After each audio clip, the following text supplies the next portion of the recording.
Hi welcome back to my channel. இந்த வீடியோவில் ஒரு கிரிட்டிக்கலான ஸ்டேஜில் ட்ரேட் ஆகிட்டு இருக்க ஒரு ஸ்டாக்கோட ஃபண்டமெண்டல் அண்ட் டெக்னிக்கல் அனாலிசிஸ் தான் இந்த வீடியோவில் நான் கவர் பண்ண போகிறேன். அந்த ஸ்டாக்கோட நேம் வேறு எதுவும் இல்லை, தீப் இண்டஸ்ட்ரீஸ் லிமிடெட். இந்த company air and gas compression service, drilling and work over service, gas dehydration service, அப்போ இன்டகிரேட்டட் ப்ராஜெக்ட் மேனேஜ்மெண்ட் சர்வீஸ்ன்னு முக்கியமான சர்வீசஸை இந்தியாவில் எனர்ஜி செக்டரில் இருக்கிற லீடிங் கம்பெனிஸ்க்கு இவங்க ப்ரொவைட் பண்ணுறதுல லீடராக இருக்காங்க. இவங்க மெயினாக ஆயில் அண்ட் கேஸ் இண்டஸ்ட்ரியில் இருக்கிற கம்பெனிஸ்க்கு அவங்களோட எக்யூப்மெண்ட்ஸை ரெண்டல் அப்புறம் சார்ட்டர் டயர் பேசிஸில் ப்ரொவைட் பண்ணுறாங்க. இதனால் இந்த கம்பெனிஸ் வந்து இந்த வெரி ஹெவி இன்ஜினியரிங் மிஷின்ஸ்லாம் ஓனாக வாங்க வேண்டிய அவசியம் இல்லாமல் போகுது.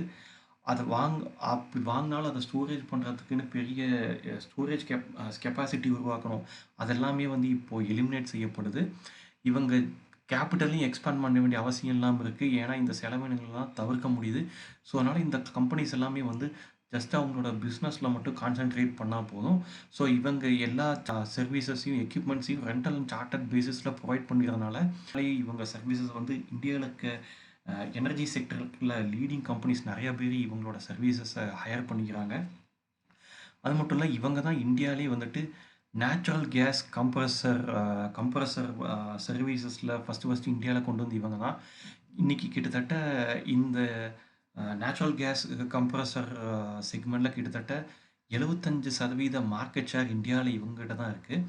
அது மட்டும் இல்லை, இவங்க எனர்ஜி செக்டரில் இருக்கிற கம்பெனிஸ்க்கு லாஸ்ட் 15 இயர்ஸாக coring, air drilling, work over, அப்புறம் ட்ரில்லிங் ரிக் சர்வீஸுங்கிறத எண்ட் டு எண்ட் ப்ரொவைட் பண்ணுறாங்க. அது மட்டும் இல்லை, இவங்களுக்கு சொந்தமாக 12 கேஸ் டீஹைட்ரேஷன் பிளான்ஸ் இருக்குது. அது மட்டும் இல்லை, அதில் 3 பிளான்ட்டோட மொத்த கெப்பாசிட்டி மட்டும் பார்த்தீங்கன்னா 39 million standard cubic feet per டே.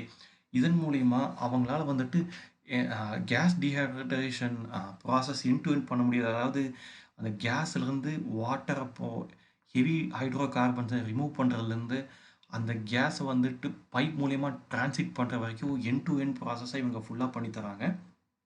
அது மட்டும் இல்லை, இவங்க தான் இந்தியாவிலே ஃபஸ்ட்டு இன்டகிரேட்டட் ப்ராஜெக்ட் மேனேஜ்மெண்ட் சர்வீசஸை டர்ன்கி பேசிஸில் ப்ரொவைட் பண்ண ஆரம்பித்தாங்க. இதில் அந்த ஆயில் எக்ஸ்ப்ளோரேஷனுக்கு தேவையான ட்ரில்லிங் பண்ணுறதாகட்டும், அப்புறம் ட்ரில்லிங் வாட்டர் சப்ளை ப்ரொவைட் பண்ணுறதாகட்டும், அதே மாதிரி கிரெயின் சர்வீஸ் ப்ரொவைட் பண்ணுறதாகட்டும், அப்புறம் சர்ஃபேஸ் ஹோல் ட்ரில்லிங்னு சொல்லி நிறைய சர்வீசஸை இவங்க ப்ரொவைட் பண்ணுறாங்க.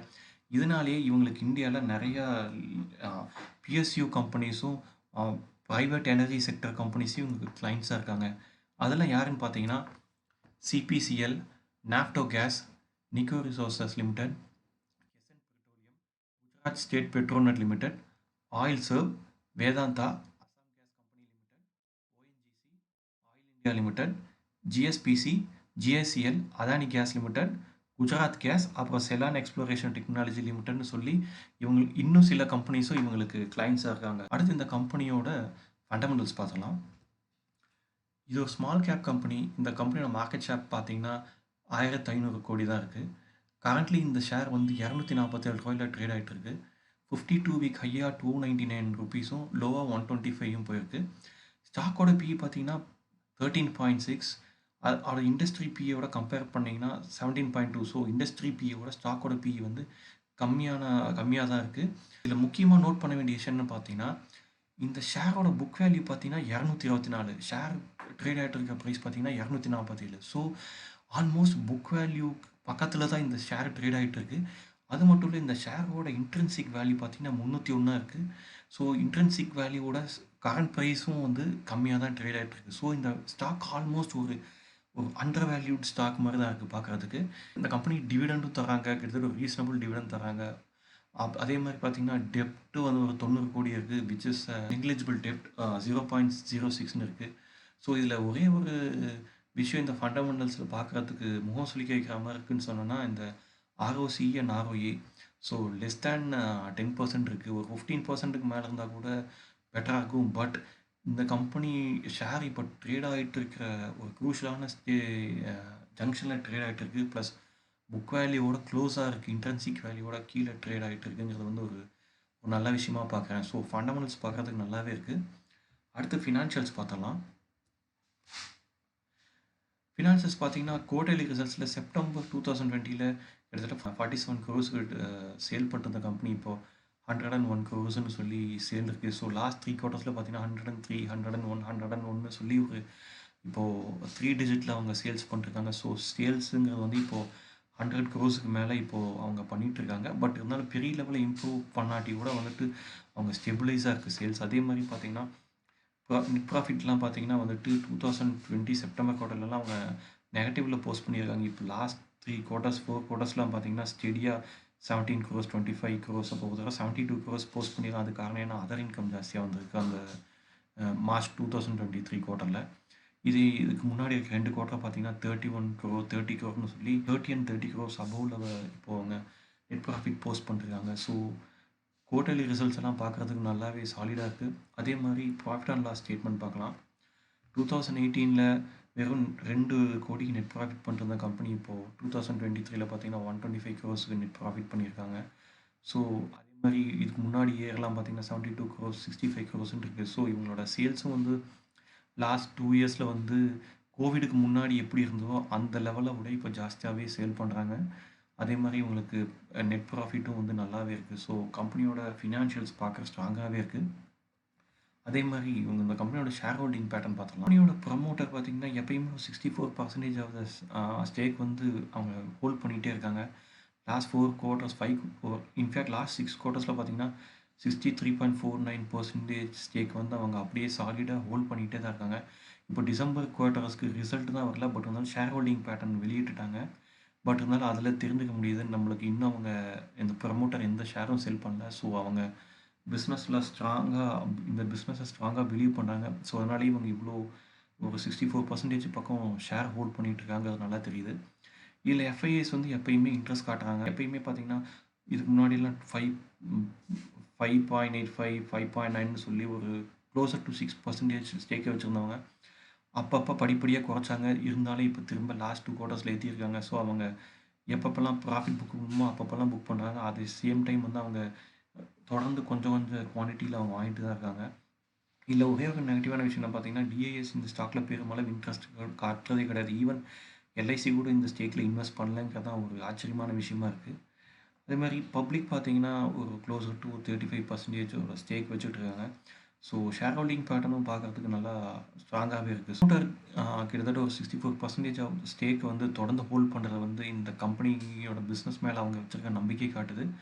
இதனாலேயே வந்து ரீட்டைல் இன்வெஸ்டர்ஸ்க்கு இந்த கம்பெனி மேலே நம்பி பணம் இன்வெஸ்ட் பண்ணுறாங்கங்கிறதும் நமக்கு நல்லா க்ளீனாக தெரியுது. இப்போ நான் தீப் இண்டஸ்ட்ரீஸ் லிமிட்டடோட 1 இயர் சார்ட் லோட் பண்ணியிருக்கேன். இதில் 1 இயர்க்கு முன்னாடி பார்த்தீங்கன்னா இந்த ஷேர் வந்து 146 ருபீஸுங்கிற ஸ்டேஜில் ட்ரேட் ஆகிட்டு இருந்திருக்கு. இன்றைக்கி 247 ருபீஸில் ட்ரேட் ஆகிட்டு இருக்கு. இதில் முக்கியமாக பார்க்க வேண்டிய விஷயம் என்னென்னு பார்த்தீங்கன்னா ஃபஸ்ட்டு இந்த சார்ட் அதனோட ஹையாக 280 ருபீஸை டச் பண்ணுச்சுங்க. அதுக்கப்புறம் ஒரு ப்ராஃபிட் புக்கிங் ஆனதுக்கப்புறம் இந்த சார்ட் வந்து 245ங்கிற இடத்துல ஒரு சப்போர்ட் எடுத்துருக்கு. எகெயின் ஒரு 280 பக்கம் போக ட்ரை பண்ணியிருக்கு. எகெயின் கீழே வந்திருக்கு. அதே இடத்துல சப்போர்ட் எடுத்து 280ங்கிற ரெசிஸ்டன்ஸ் லெவலை தாண்டி 298 வரைக்கும் போயிட்டு எகெயின் இந்த 245ங்கிற ரேஞ்சிலே பார்த்தீங்கன்னா சப்போர்ட் எடுத்துருக்கு. எகெயின் 270 ரேஞ்சுக்கு 280 பக்கம் வந்து போக ட்ரை பண்ணியிருக்கு இந்த ஸ்டாக்கு. எகெயின் 245க்கு வந்திருக்கு. எகெயின் ஒரு தடவை 280க்கு போக ட்ரை பண்ணியிருக்கு. அதுக்கு மேலே போக முடியல. எகெயின் இப்போ 245ங்கிற ரேஞ்சில் இருக்குது. ஸோ 2023 ஆகஸ்ட்லேருந்து இன்னைக்கு தேதி வரைக்கும் பார்த்தீங்கன்னா இந்த ஸ்டாக் வந்து லிட்ரலி ஒரு 245 ருபீஸ்லேருந்து ஒரு 280 ருபீஸ்க்குள்ளே தான் வந்துட்டு தொடர்ந்து ட்ரேட் ஆகிட்டு இருக்கு.